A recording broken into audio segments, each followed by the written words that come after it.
신뢰도가 높은 매수 포인트를 찾는 팁은 상승하는 흐름에서 만들어진 지지 구간만 보는 게 아니라 상승 흐름 전에 만들어 놓은 구간까지 고려하는 게 좋습니다.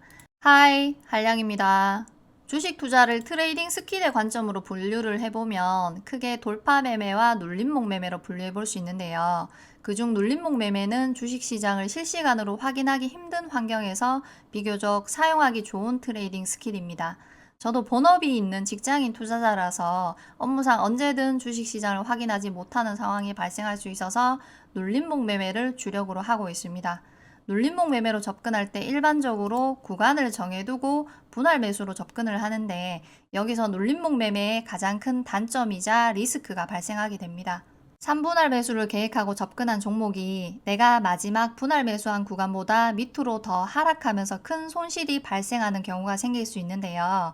제가 나주나스쿨 강의 이후에 가장 많이 받은 고민이나 피드백이 바로 이 부분이었습니다. 그래서 이번 영상에서는 눌림목 매매에서 확률을 높일 수 있는 관점에 대해서 공유해 보려 합니다. 다들 아시겠지만 상승하던 주가가 눌림목 흐름이 나오는 건 주가가 다시 상승하기 위해 잠시 쉬어가면서 힘을 모으는 과정입니다. 그럼 눌림목이 발생하고 다시 상승할 때 상승에 방해가 될 만한 요소가 적은 종목을 매매를 해야 승률을 높일 수 있다는 의미로 해석할 수 있습니다. 그러니 첫 번째로 종목을 선정할 때 추세상 이평선 역배열 흐름을 보이는 종목은 우선 순위에서 배제하고 정배열 흐름을 보이는 종목에 집중하는 게 좋습니다. 기본적으로 거래대금이 발생한 종목을 선정해서 거래대금이 발생한 캔들을 기준으로 잡고 기준목 매매를 많이 하실 텐데요. 눌림목 매매를 할 때 거래대금이 발생한 기준봉 캔들에만 포커스를 잡고 접근하기보다는 종목의 추세가 정배열 흐름을 보이는지까지 고려하면 성공 확률을 높일 수 있습니다.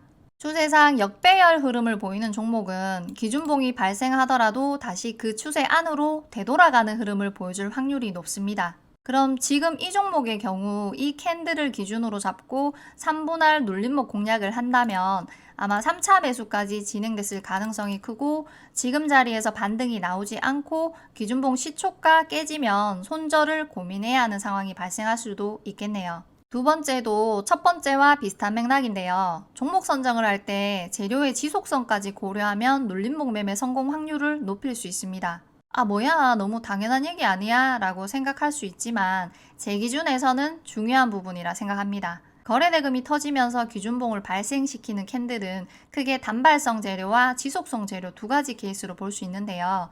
단발성 재료는 재료 소멸로 눌림목 매매를 실패할 가능성이 높습니다. 여기서 한 가지 팁을 드리면 단발성 재료는 개별 종목이나 특정 단일 종목에서 발생할 가능성이 크고 지속성 재료는 어떤 덩어리 테마를 형성할 수 있는 재료로 생각해 볼 수 있습니다. 단일 종목에만 해당하는 재료는 웬만해서는 긴 시간 동안 상승 흐름을 유지하는 가능성이 적고 지속성 재료는 하나의 테마군이 형성되기 때문에 시장을 주도하고 어느 정도 기간을 두고 상승 흐름을 유지할 가능성이 큽니다. 최근 시장에서 예를 들어보면 AI, 로봇, 폐배터리 같은 덩어리 테마를 만드는 재료를 지속성 재료라 생각해 볼 수 있는데 이런 테마를 대표하는 대장주와 2등, 3등주 정도를 매매 우선순위로 정하면 성공 확률을 높일 수 있습니다. 어떤 한 종목에 해당하는 재료에 꽂히지 마시고 현재 시장에서 가장 인기 있는 테마를 파악하고 그 테마의 종목들을 위주로 눌림목 매매를 접근해 보시기 바랍니다. 다음으로 눌림목 매매는 다들 알고 계시듯이 주가가 조정받는 흐름이 나올 때 거래량이 적게 발생합니다. 상승 이후에 주가가 횡보 조정을 받고 다시 상승하는 패턴이던 주가를 하락시키는 하락 조정 이후에 상승시키는 패턴이던 거래량이 적을수록 좋습니다. 트레이딩 스킬적인 부분에 대해서 얘기해보면 분봉 차트 흐름으로 지지 구간을 파악하고 분할 매수 구간을 결정하는데 신뢰도가 높은 매수 포인트를 찾는 팁은 상승하는 흐름에서 만들어진 지지 구간만 보는 게 아니라 상승 흐름 전에 만들어 놓은 저항 구간까지 고려하는 게 좋습니다. 쉽게 말해서 특정 박스권 구간을 돌파하는 상승으로 기준봉을 만들고 하락 조정을 받는다면 이전에 만들어 놓은 박스권의 저항 구간인 박스권 상단 근처를 지지 구간으로 잡고 분할 매수 계획을 세우면 좋습니다. 모아 데이터 차트로 예를 들어보면 일봉 차트상으로 2월 27일 양봉 이후 2일 동안 거래량이 줄어들면서 조정받는 흐름을 보여주고 3월 3일 다시 주가가 상승하는 양봉 캔들이 발생했는데요. 3월 3일 발생한 양봉 캔들 이전에 2일간의 흐름을 눌림목 흐름으로 볼 수 있습니다. 2일간의 조정기간 동안 눌림목 관점으로 매수 접근을 할 때 27일 상승이 나온 양봉 캔들을 기준으로 잡고 매수 구간을 설정할 텐데요. 앞에서도 말씀드렸듯이 상승 파동이 나오는 이 흐름만 참고해서 지지 구간을 설정하기보다는 차트를 길게 늘려서 전체적인 흐름을 고려해서 지지 구간을 설정하는 게 좋아요. 이 상승 구간에 포커스를 맞춰서 지지 구간을 찾는다면 지지하는 모습을 보이는 이 부분이나 이 부분에서 매수를 생각해 볼 수 있지만 앞에 만들어진 흐름까지 고려한다면 돌파 직전에 만들어 놓은 이 박스권의 상단 부분을 지지하는 구간까지 생각해서 매수 구간을 설정할 수 있습니다. 그럼 이 부분이나 이 부분보다는 조금 더 낮은 구간까지 조정받는 흐름을 예상하면서 매매 계획을 세우게 되는 거죠. 27일 상승 이후 다음날 거래량은 줄어들고 옆으로 횡보한 흐름이 나와주면서 횡보 눌림 이후 재상승을 예상해서 충분히 1차 매수를 진입할 수 있는 흐름입니다. 다음날 예상과는 다르게 주가가 밑으로 하락하는 흐름이 나왔는데요. 이런 흐름이 나올 때 무조건 2차 매수를 진행하는 게 아니라 일단 하락하는 캔들에서 적은 거래량이 발생했는지를 체크하고 내가 설정한 지지 구간을 지지하는지 충분히 확인하고 매수를 진행합니다.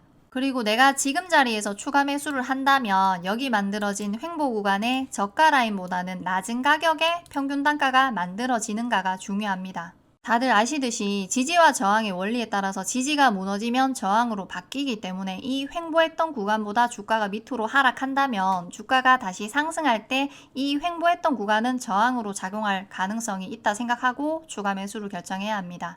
마지막으로 눌림목 흐름은 캔들을 기준으로 발생할 수도 있고 이평선을 기준으로 발생할 수 있고 주가의 추세선을 기준으로 발생할 수 있습니다. 캔들을 기준으로 발생하는 눌림목은 기준봉이 만들어지고 짧은 시간 동안 눌림목을 형성하는 흐름이고 이평선이나 주가의 추세를 기준으로 만들어지는 눌림목은 어느 정도 시간을 필요로 하는 눌림목 흐름입니다.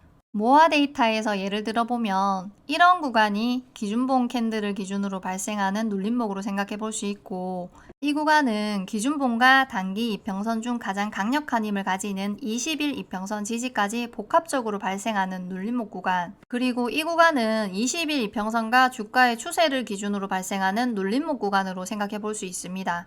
지금까지 확률 높은 눌림목 매매에 대해서 알아보았는데요. 정리를 해보면 되도록 정배열 흐름을 보이면서 재료가 하나의 테마를 형성할 수 있는 상승 지속성을 가지는 종목을 매매 대상으로 접근하는 게 좋고 내가 어떤 눌림목 흐름을 기준으로 잡고 접근을 할 것인지 명확한 기준을 세우고 내 평균 단가가 저항이 되는 구간보다는 낮게 형성할 수 있는 매매 계획을 세우고 매매를 한다면 눌림목 매매에서 성공 확률을 높일 수 있습니다.